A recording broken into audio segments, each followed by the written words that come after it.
আসসালামু আলাইকুম।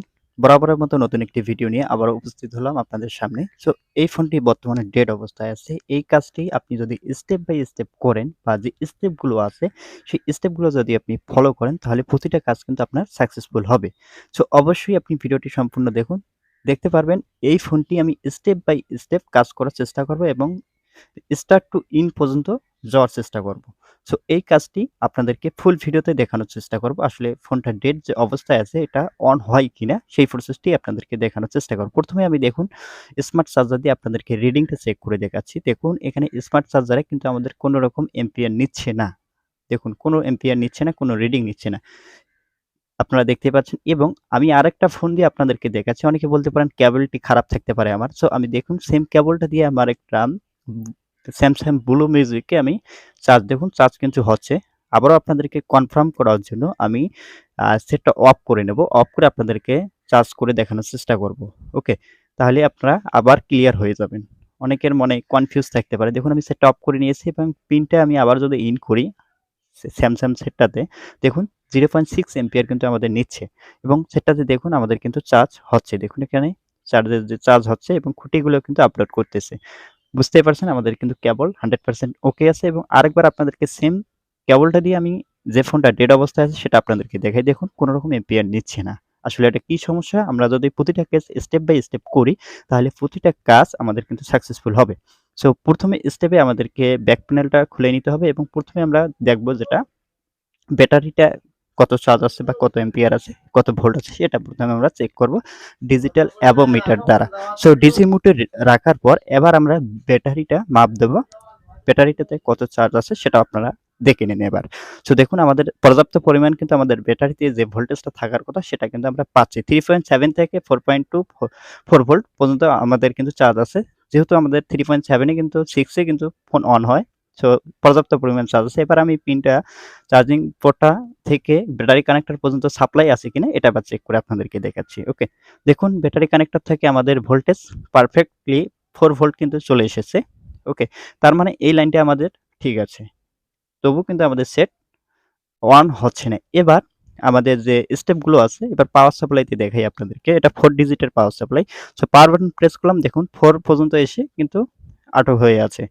এরপরে আর কিন্তু আগাচ্ছে না। স্টপ হয়ে আছে।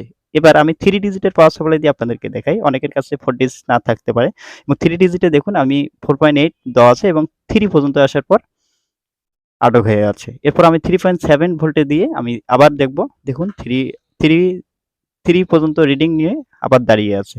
সো এই কাজটা আমরা এখন স্টেপ বাই স্টেপ করব। আমরা ১ম এ যে কাজটি করব, ১ম যে ধাপটা আছে সেই ধাপটা আমরা কাজ করব। ১ম ধাপে যদি আমার ফেল হয় তাহলে আমি ২য় স্টেপে কাজগুলো করার চেষ্টা করব। ১ম এ দেখুন একটা আমি জ্যাক নিয়েছি।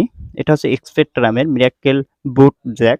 সো আপনার যদি লাগে আপনি এইরকম একটা জ্যাক নিয়ে নেবেন এবং বুটের জন্য। সো অবশ্যই আমি এখানে সরাসরি পিসিতে চলে যাব এবং ইউএসবি মানে কম্পিউটারের সাথে আমার কানেক্ট হচ্ছে কিনা এবং পিটিডি এটা হচ্ছে স্পেকট্রামের একটি টুলস। সেটা ওপেন করলাম এবং আপডেটে ক্লিক করলাম। ক্লিক করে দেওয়ার পর আমার ফোনটা এবার কানেক্ট করব। কানেক্ট করার পর দেখব এটা কি সিপু। সো এখানে রেজাল্টটা কিন্তু আমাদের চলে আসলো দেখুন। এটা হচ্ছে আমাদের স্পেকট্রাম সিপু সেটা কিন্তু আমরা ডিটেইলে দেখতে পেলাম। এবং আমাদেরকে এখন সেই টুলসটা ওপেন করতে হবে সিএম2 ডোঙ্গলের। ওকে? এবং আপনি চাইলে ফ্রি টুল দিয়েও করতে পারেন মিরাক্কেল দিয়ে।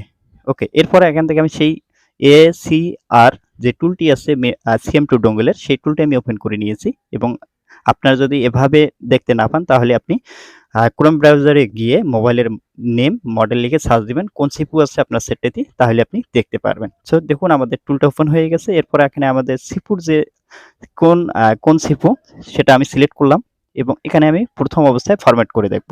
ওকে? ফরম্যাটে ক্লিক করলাম। ফরম্যাটে ক্লিক করার পর দেখুন আমি ফোনে কেবলটা ইন করলাম। ইন করার পর দেখুন এখানে কিন্তু আমাদের ফরম্যাট হয়ে গেছে। ফরম্যাট হয়ে গেছে। এরপরে আমি কি করব এই ফাইলটা আমি রিড করে নেব। পরবর্তীতে এইরকম এই মডেলের যদি সেট আসে তাহলে আমি পরবর্তীতে এটার কাজ করতে পারবো। এজন্য ফাইলটা আমি রিড করে আমার পিসিতে রেখে দিচ্ছি।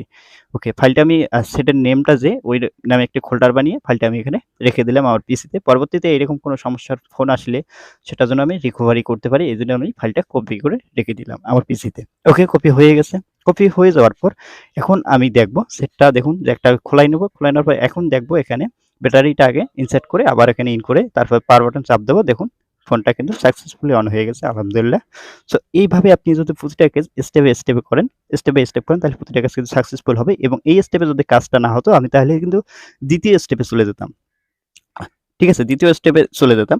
দেখতে পাচ্ছেন প্রতিটা কাজ কিন্তু সাকসেসফুল ভাবে হবে আপনি যদি প্রতিটা কাজ স্টেপ বাই স্টেপ করেন। অবশ্যই যারা এখনো জয়েন করেনি global knowledge international institute training সেন্টারে রাজশাহী অবশ্যই জয়েন করে নেবেন। আমি হচ্ছে 93 ব্যাচের ছাত্র। আমার নাম মোহাম্মদ নাজমুল ইসলাম। আমি হচ্ছে নীলফামারী জেলার ডিমলা থানা থেকে আমি জয়েন করছিলাম। আর অবশ্যই আপনারা বুঝতে পারছেন কিভাবে স্টেপ বাই স্টেপ কাজগুলো করলে সাকসেসফুল হয়। সো দেখা হচ্ছে নেক্সট ভিডিওতে। ততক্ষণ ভালো থাকুন, সুস্থ